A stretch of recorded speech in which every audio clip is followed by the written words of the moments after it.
Pourquoi vous vous mettez loin de moi? Vous m'aimez plus? Parce que vous n'avez pas la Wi-Fi, voilà pourquoi. Bonjour. C'est moi Orson Welles. J'aime pas trop les voleurs et les fils de pute. Salut c'est nos ciné, votre rendez-vous avec le cinéma qui n'aime pas plus que ça la propension qu'à notre époque, renforcée par la présence des réseaux sociaux, à dégainer du RIP, du emoji qui pleure et des tirades enflammées dès qu'un grand nom de la culture mondiale tire sa référence. Ceci étant dit, notre conscience de cinéphile nous pousse tout de même de temps en temps à mettre de côté ses réserves pour nous aussi saluer la mémoire d'une de ces icônes défuntes, en l'occurrence le grand Isao Takahata, légende de l'animation japonaise décédé le 5 avril dernier, auquel l'épisode du jour sera consacré en compagnie de mes deux tanuki préférés réunis ici à l'antenne Paris. Rafik Djoumi, salut Rafik. Ça me plaît, ça. Ça me plaît comme référence. Voilà. Et je vais utiliser ma peau de testicule. J'espère que vous allez bondir avec vos peaux de testicules. Julien Dupuis, bonjour Julien. Bonjour. C'est nos ciné, épisode 133, c'est parti. Monde de merde. Pourquoi il a dit ça? C'est ce que je veux savoir. Je plaisante Julien, tu n'as pas besoin de jouer avec ta peau de tes testicules, tout va bien. Impossible, tu fais ce que tu veux avec, c'est vrai. Impossible d'évoquer Takahata sans qu'immédiatement, outre l'image donc des tanuki utilisant ce qu'on vient de préciser comme parachute, ne vienne à l'esprit une pierre angulaire du cinéma d'animation, un de ces films qui ont permis au genre de s'imposer comme un réel exercice de cinéma et non pas une simple curiosité réservée à quelques fans nippophiles. Je veux évidemment parler du Tombeau des Lucioles, tire-larme d'une violence rare dont les échos traumatiques résonnent encore dès qu'une chaîne a le courage ou l'inconscience, ça dépend de le reprogrammer.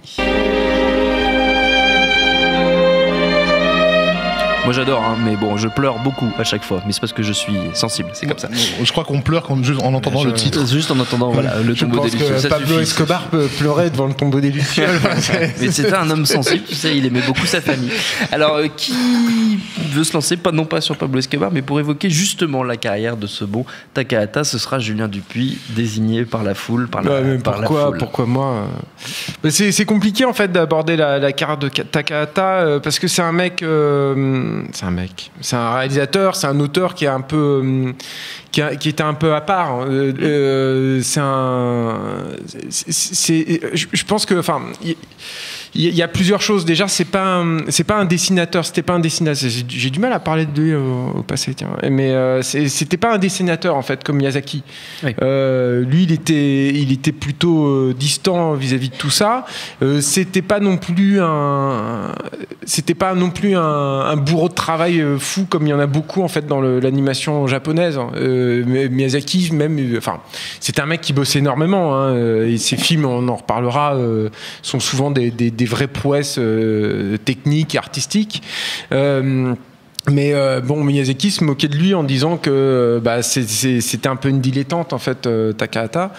Et je pense aussi que le truc, c'est que il a cette particularité d'avoir fait des films, je pense, pour la plupart profondément japonais. C'est-à-dire qu'il travaille au corps, ou alors le quotidien japonais, ou l'histoire japonaise, ou la mythologie japonaise, mais en étant irrigué et influencé énormément par tout ce qui est européen en particulier, et français plus spécifiquement. Pour l'anecdote, quelqu'un qui est cher à mon cœur avait passé une journée avec lui à Paris. Lui, il était devenu hystérique littéralement dans le taxi quand ils sont passés devant l'Olympia, par exemple. Oui. Donc je pense que ça en dit aussi long sur le personnage, qui était assez curieux et qui était un fan absolu d'une part de Prévert, mais aussi de Grimaud, oui. Et qui a été extrêmement influencé par ce film en fait, qui a d'ailleurs irrigué énormément toute l'animation internationale, qui est Le Roi et l'Oiseau. En fait, c'était plus La Bergère et le Ramoneur. Le Bergère et le Ramoneur aussi, qui est antérieur, qui était avant. Le moyen-métrage qui a servi de base, qui restait inachevé et qui est devenu plus tard Le Roi et l'Oiseau. Voilà. On retrouve deux des personnages essentiels de La Bergère et le Ramoneur. Rafik, allez-y, vous avez pris la parole. Parlez-nous de Takahata. Il ne fallait pas. Mais si, vous êtes là pour ça. Alors, je vais parler de ma rencontre en fait avec je connais cette rencontre. Bonhomme. Non, c'est pas sûr. En fait, c'est comment dire. Je l'ai découvert enfant, en fait, sans connaître son nom. Ouais. Comme beaucoup de Français, d'ailleurs. Oui, comme beaucoup de Français. Mais j'ai le souvenir assez vif qu'il y avait quelque chose qui me perturbait dans le dessin animé Heidi. et que je ne trouvais pas dans les autres dessins animés japonais qu'on avait à l'époque. Et c'était cette sensation. Moi, je suis pas né en Europe, donc j'ai un rapport assez charnel avec la géographie européenne. Et je retrouvais ce rapport charnel dans les cellos de la montagne de Heidi. Et c'était vraiment un sentiment diffus, intriguant. Et donc, c'est des années et des années plus tard que j'ai découvert que Takahata a bossé sur la série.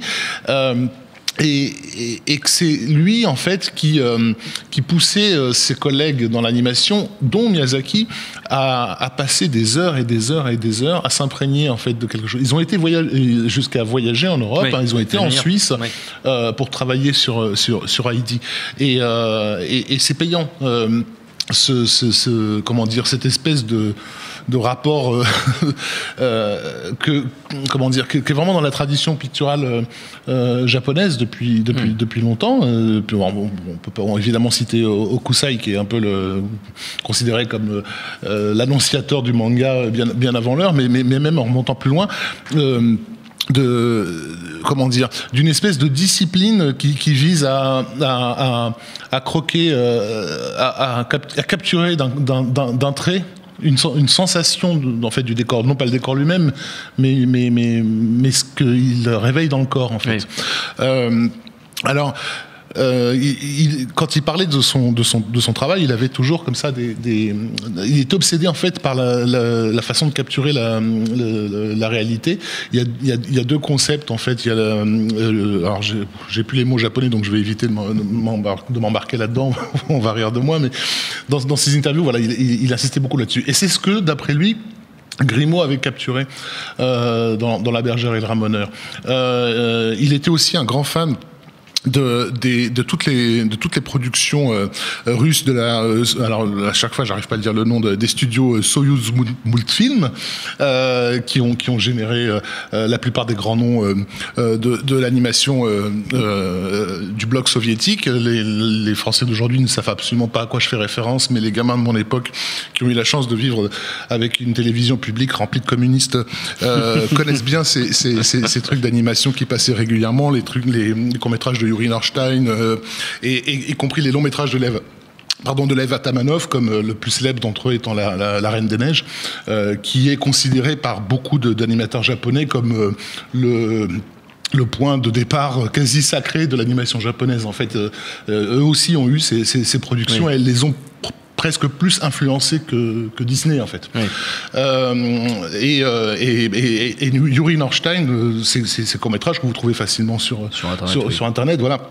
Et vous retrouverez cette sensation spécifique pour laquelle j'ai pas de mots personnellement. Il existe des mots japonais, mais je les connais pas. Mais ils ont des mots pour tout. Voilà, d'avoir saisi un instant en fait du paysage. Et ça a été donc ma première rencontre avec Takahata.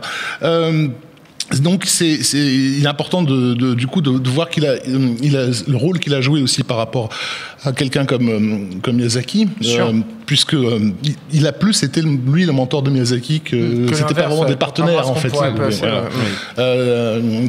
Comme il n'avait pas le sens des affaires, etc. Il a laissé Miyazaki gérer les affaires. Et puis il s'est de lui-même un peu écarté, sachant que Miyazaki étant Miyazaki, il était. Mais au studio Ghibli, tout le monde le dit, sans Takahata, il n'y a pas de studio, quoi. Donc il a vraiment mis le pied à l'étrier à Miyazaki. Il l'a poussé à sortir déjà c'est lui qui a réalisé cette super production de la fin des années 60 pour la Toei, qui était Horus, le prince du soleil, sur lequel Miyazaki a fait véritablement ses premières armes. Mais ça restait un film de Takahata. Donc c'est lui qui l'a entraîné sur Heidi, c'est lui qui l'a entraîné sur Lupin, la série Lupin 3. Dès la fin des années 70, il était installé comme un réalisateur de référence, là où encore Miyazaki était en train d'essayer de se débattre et de trouver son style. Si vous êtes fan de Heidi, je vous conseille aussi d'aller jeter un œil sur une autre série qui s'appelle Akage no Anne, qu'on n'a pas eu en France, hélas. Alors c'est Anne au pignon vert, je crois, je me rappelle plus le titre, voilà. Dans lequel vous retrouverez cette ambiance et ces paysages magnifiques avec encore plus de soins que ce qui a été apporté sur Heidi. Donc qu'est-ce qu'on peut dire, à part refaire sa filmo, il y a aussi quelque chose qui peut-être joué. Il y a deux choses qu'on peut-être joué en sa défaveur dans sa reconnaissance immédiate en Europe, là où un Miyazaki a finalement, même si ça a été très très tardif, il faut rappeler que Miyazaki, les Européens, enfin notamment les Français, l'ont vraiment découvert à la fin des années 90, non pas avec Porco Rosso, tu rêves, Porco Rosso il a fait 5 entrées en salle. Non, ça avait pas trop mal marché. C'est vraiment Mononoke qui a lancé l'affaire. Porco Rosso, ça n'avait pas marché, non. Ah ouais, tu crois. Mais ce qui a tardé mais encore aujourd'hui, les gens ont un peu de mal avec Takahata, c'est aussi parce qu'il a peut-être un style moins identifiable. Il n'a pas arrêté de changer. C'est ça le truc de aussi. Style d'animation d'un film à l'autre. C'est un expérimentateur. Il aimait utiliser un peu tout ce qui lui tombait sous la main. Mais vas-y, Julien. Non, mais c'est vrai que ça, c'est un truc hallucinant. Tu parlais de Rousse tout à l'heure. Alors là, ce serait peut-être plus vers Tezuka qu'il faudrait se tourner pour le style de Rousse, mais qui est la petite. Qui est la petite Chippy, ouais, c'est ça. Peste. On était dans un univers absolument complètement différent. Évidemment, le Tombeau des Lucioles encore. Qui est la petite peste, c'est un peu dans le style d'Akira Toriyama. D'ailleurs, c'est de la même époque. Je crois que c'est de 81 le film. Et Toriyama a commencé Dr. Slump en 1980. Il y a un peu ces mêmes délires de super déforme et compagnie. Même au niveau de la rythmique, de l'humour, en fait. Et il y a le personnage. Il y a du père dans le quai, c'est quasiment le portrait du Dr. Slump. Alors, je ne sais pas qui a influencé qui dans l'affaire, mais on est plus dans cette ambiance-là. Et déjà une fascination pour les testicules. Il y a tout un truc avec des chats, en fait. Et les familles dysfonctionnelles aussi. Oui, les familles dysfonctionnelles, mais de toute façon, c'est un film super intéressant. C'est un peu un film précurseur quasi, en fait, je trouve, de les Yamada, en fait. Il y a de ça, en fait. C'est-à-dire que c'est même dans la narration, en fait, c'est extrêmement morcelé. Il y a un fil conducteur, mais on reste comme ça sur plus des vignettes de vie. Et il y a presque aussi il y a un côté portrait, en fait, d'une communauté, en fait, avec ce sens, parce que c'est vrai qu'on est totalement, comme tu le disais, chez Toriyama, etc., mais en même temps un sens de la véracité, en fait, de ce qui existe là. C'est-à-dire qu'on a vraiment l'impression de sentir les brochettes qui sont en train de cuire, ou de fouler les pavés, en fait, de ces petits quartiers, en fait, avec tout. Et la gestuelle de la gamine, de la petite peste, qui est vraiment une saleté de gosse. Voilà, moi j'ai un fiston qui arrive à l'âge où il commence à savoir sur quel mauvais bouton appuyer, et il a cette même gestuelle. Il y a toujours un geste hyper précis chez Takahata.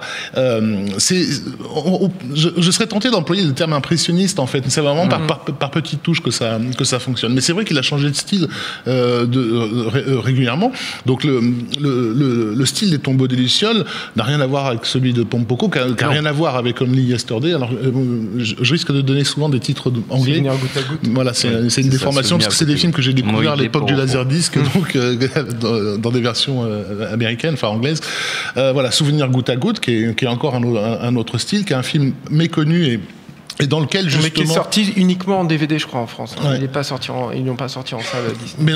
Mais dans lequel justement on voit assez bien ce qu'il cherchait à capturer, puisqu'en gros c'est comment dire, c'est un film qui tente de rendre épique la vie d'une adolescente banale, quoi. Et c'est tous les petits instants d'une vie d'adolescente, mais qui sont mises en scène d'une façon absolument sublimissime. Enfin, la sensation du premier baiser, par exemple, il te fait une séquence ahurissante de semi-envol, si tu veux, de la façon avec laquelle son cœur, qui était super lourd, tout d'un coup devient léger, et tout ça dans un graphisme incroyablement élégant. Mais c'est un truc de toute façon qui est recherché, enfin qui avait déjà dans Kie, puis qu'on retrouve, moi, enfin à mon sens, un peu dans la séquence d'ouverture absolument incroyable des Yamada, en fait, où tu as une espèce de métaphore comme ça de ce qu'est la vie de couple, mais qu'il transpose en fait dans un truc complètement épique, aventureux, où il passe d'un truc à un autre, mais qui en même temps, je trouve, extrêmement sensible et te parle totalement. C'est-à-dire qu'il avait aussi une faculté mais qui est déjà un peu dans Russe, d'ailleurs, je trouve, de transmettre l'intime dans quelque chose d'épique aussi. Il avait ça aussi, je trouve, Takahata.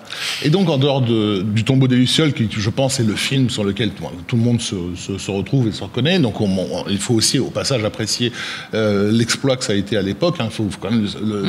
Le Ghibli venait à peine de démarrer. Enfin, ils avaient effectivement 2 énormes succès dans les pattes qui leur ont permis d'exister sur la scène, mais c'était un risque insensé de faire comme Totoro, d'ailleurs, qui est sorti en même temps, était un risque insensé aussi. Oui, Totoro, qui d'ailleurs, soit dit en passant, donc on l'a déjà fait remarquer ailleurs, mais un dérivé de Panda Copanda de Takahata, qu'il avait fait dans les années 70.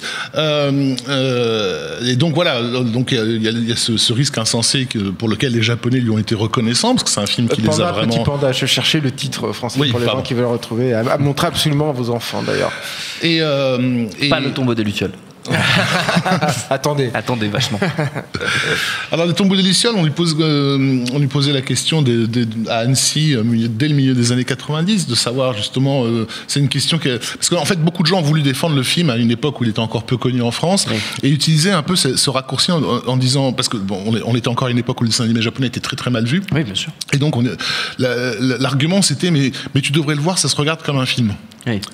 Et donc, si ça ressemble à un film, c'est que c'est bien, tu vois, en gros. C'est une façon de priver ce film d'animation de ses caractéristiques d'animation. Et ça, Takahata, il le disait en interview, c'est un film qui est impossible à faire en live de cette façon-là.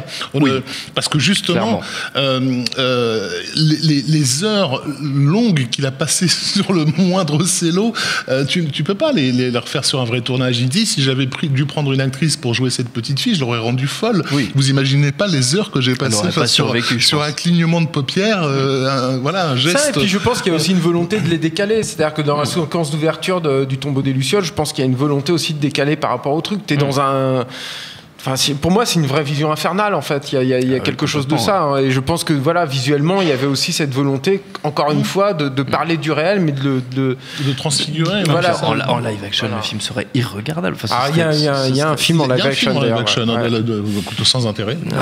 Alors, moi, je l'ai pas vu, mais apparemment, j'ai vu Abondance, ça m'a suffi. J'ai pas envie de toucher au Tombeau des Lucioles. Et l'autre film pour lequel donc il est très connu et qui aurait pu, à un détail près, le faire connaître beaucoup plus amplement, je pense, en France, bien sûr, c'est Pompoko, qui a été diffusé dans un festival de films pour enfants à l'époque, au milieu des années 90. Génial. Mais les gamins ont adoré, évidemment. Bien sûr. Mais t'imagines... Mais il n'y a pas les tabous au Japon qu'on a nous aussi. T'imagines la gueule des parents. Alors pour ceux qui n'ont pas vu Pompoko, voilà, c'est donc l'histoire des tanuki, qui sont ces espèces de ratons laveurs qu'on trouve au Japon, qui s'aperçoivent que les humains commencent à prendre de l'avance en gros, attaquent la forêt sur leur territoire, et savent absolument pas comment... En fait, c'est nos amis les hommes en bien, en chef-d'œuvre. Ne savent absolument pas comment éviter ce cataclysme, parce que jusque-là, ils ont vécu en bonne entente avec les humains, et tentent par tous les moyens ils se transforment en fantômes, etc. Bon, bref. Et ils deviennent aussi des commandos, ils vont jusqu'à tuer des ouvriers. Et donc c'est un peu l'histoire de leur guerre désespérée contre ces humains qui n'arrêtent pas d'avancer.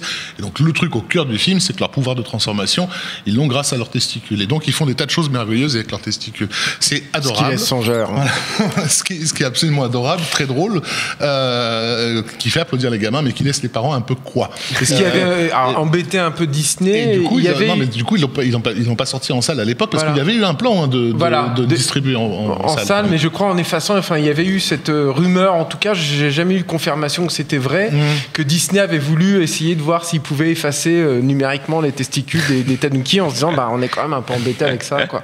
Mais c'est un film incroyable. C'est la version Bollocks free. Mais je trouve que c'est un film incroyable, et on parlait justement de ce changement de style. Qui faisait dans une même séquence, d'une séquence à une autre, dans Souvenir goutte à goutte, qui faisait évidemment de film en film et tout, et dans Pompoko, il le fait sur les mêmes personnages, dans un plan. C'est-à-dire que le truc des tanuki, c'est qu'ils sont investis de beaucoup de pouvoir, et c'est des créatures polymorphes notamment. Et ce qui est, il y a un truc qui est fascinant, parce que c'est un film très militant.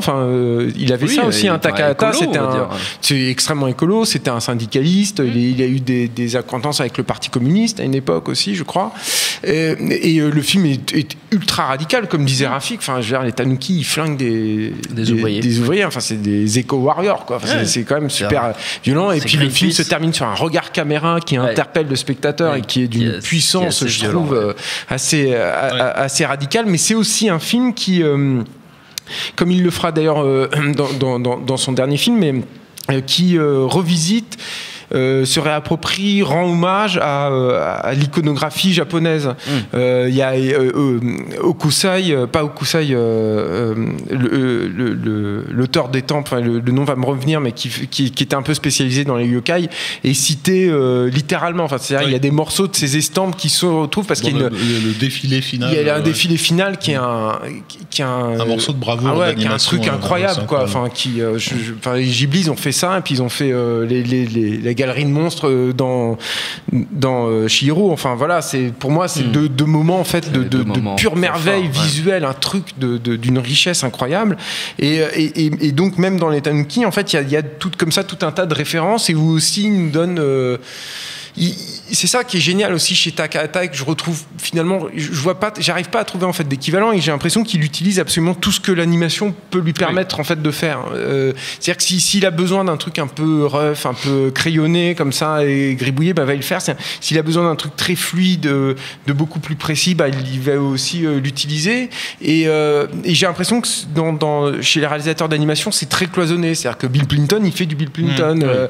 Disney, les animateurs chez Disney, ils font un truc spécifique. Et même Miyazaki, il a un style reconnaissable d'un film à l'autre. Là où effectivement Takahata est parti dans tous les sens. Et c'est peut-être aussi la raison pour laquelle il était leur professeur à tous, d'une certaine façon. Il a même formé Suzuki, le producteur de Ghibli. Et sur ses premiers films à Ghibli, il avait comme character designer Yoshifumi Kondo, qu'il a donc formé aussi, et qui était devenu tellement brillant qu'il devait reprendre en fait le relais quand Miyazaki avait annoncé qu'il allait peut-être prendre sa retraite. L'idée, c'était nombreuses fois où il a annoncé Kondo allait prendre le relais. Il a fait donc ce film Whispers of the Heart en français, c'était Si tu tends l'oreille, je crois. C'est ça. Film assez attachant aussi. Et il est mort très brutalement, très jeune, quoi. Mais bon, c'était encore un de ces élèves merveilleux que Takahata était capable de former, mais pas seulement en termes de technique, mais surtout en termes d'esprit, d'inspiration, de la façon de regarder le monde, en fait, pour justement apprendre à capturer ces instants-là. À propos de Pompoko, il disait aussi quelque chose, je ne sais pas si le film a vraiment été lu comme ça chez nous, mais les Tanuki du film, c'est nous, en fait. C'est-à-dire qu'en fait, c'était une façon pour lui, pas seulement de parler d'écologie, mais aussi d'interpeller les citadins sur ce qu'ils deviennent, en fait, ce qu'ils se sentent obligés de devenir. Parce que les Tanuki, donc, à un moment donné, se disent on doit devenir humain pour pouvoir se fondre parmi eux, et ils essaient d'être des humains, et les contraintes, ils ne peuvent pas, quoi, si tu veux. C'est un échec. Voilà. Et en fait, c'était vraiment une façon de dire à tous ces salariés que toute cette énergie que vous dépensez pour être bien dans votre costume, voilà, alors que fondamentalement vous êtes ces créatures païennes, quoi, qui veulent aller bouffer au coin du feu, quoi. Donc vraiment, c'est un film incroyable. Avant de clore l'émission, les amis, j'aimerais qu'on dise quand même un mot de son dernier film. Le conte de la princesse Kaguya, qui finalement le dernier c'est bizarre en fait qu'il nous quitte avec ça, parce que c'est aussi un film sur le décès, sur la séparation, sur l'au-delà, et un retour aux sources aussi, aux sources graphiques du manga et du dessin animé. Le conte séminal de la princesse Kaguya, je trouve aussi que c'était un truc qui hantait un peu toute sa filmo. Puis d'ailleurs il en faisait des références précises je parlais de la séquence tout à l'heure des Yamada, il y a une référence en fait à ce conte-là. Et il y a aussi une référence, je crois que dans le générique d'ouverture, il y a aussi une référence à ça. Donc c'était assez logique en fait qu'il termine là-dessus. Puis c'est aussi un film qui est dans la continuité aussi des Yamada. C'est-à-dire que c'est bon aussi de rappeler que les Yamada est peut-être techniquement l'aventure technologique la plus folle en fait que le studio Ghibli ait jamais entreprise en fait. C'est-à-dire que c'était extrêmement dur en fait d'avoir ce rendu là, ce qui est pas forcément évident pour les gens qui connaissent pas vraiment les techniques d'animation, mais retrouver d'un celui à un autre ces taches de couleurs en fait. C'est un comic strip au départ à la base, voilà, et donc de garder l'esprit comic strip en fait dans une animation quasiment en volume en fait, parce qu'on a l'impression d'un film en 3D. Et puis d'ailleurs je trouve que les Yamada, c'est vrai que c'est un autre truc aussi. Les Yamada, je trouve que c'est un film d'une complexité qui se voit pas déjà techniquement, mais aussi au niveau de la narration. C'est-à-dire que le comic strip qui est savoureux, que je vous conseille de lire d'ailleurs, il est disponible en France, il a été traduit il n'y a pas très longtemps, il y a 3-4 ans. Il a été édité. Il n'y a rien de pire d'adapter en long métrage qu'un comic strip et on le voit d'ailleurs avec toutes les adaptations hasardeuses de BD en fait. T'aimes pas Garfield voilà, par exemple. Et ce qui est hallucinant des Yamada, c'est qu'il parvient à créer un film consistant, satisfaisant, où tu t'attaches avec les personnages, où ils existent, où tu as l'impression quand même qu'ils évoluent, tout en respectant cette impression de vignette. C'est quand même un truc de fou, quoi. C'est pareil, je vois pas d'équivalent en fait, je vois pas d'autres films en fait qui soient parvenus à faire ça. Lors de ça, voilà. Donner l'illusion de la simplicité et de la facilité. Finalement, c'est ce qu'il Mais sa disparition pose aussi la question de l'héritage de Ghibli, hein, qui est la grande question que tout le monde se pose depuis des années et des années. Et que Miyazaki aussi se pose régulièrement, visiblement. Je sais pas trop s'il se la pose. En tout cas, lui, il a mis pas mal des bâtons dans les roues de ça. Et en tout cas, il a fait en sorte de ne pas avoir de succès. Oui, c'est compliqué, quoi. Et c'est vrai que même son propre fils. Enfin, sa disparition aussi questionne l'âge aussi de Miyazaki, hein, forcément. Tu peux pas t'empêcher de te dire que Ghibli ne survivra pas en fait à ces deux piliers, à ces deux artistes fondamentaux en fait du studio, et que finalement Ghibli a été aussi conçu pour eux et que ça aurait pu potentiellement créer une école, comme l'a rappelé tout à l'heure Raph, et que ça n'a pas été le cas. Peut-être leur échec là finalement là-dessus. En préparant ce petit podcast, j'ai réussi à voir un truc que je n'avais jamais vu, parce qu'il a fait un film live, donc documentaire. Mais il n'était pas forcément attaché aussi à l'animation, c'est l'autre truc aussi. Avec Miyazaki à la caméra d'ailleurs, qui s'appelle L'histoire du canal de Yanagawa. Et j'ai réussi à le trouver sur un site japonais en assez bonne qualité. Et c'est fascinant parce que c'est juste des prise de vue en fait du canal de Yanagawa, et c'est là que tu vois toute cette science du regard, quoi. Enfin, c'est vraiment, il te filme un escalier près de l'eau et t'es complètement stupéfait. tu restes comme ça une minute à regarder le truc en disant mon Dieu, qu'est-ce que c'est beau. Il y a un seau de bois là.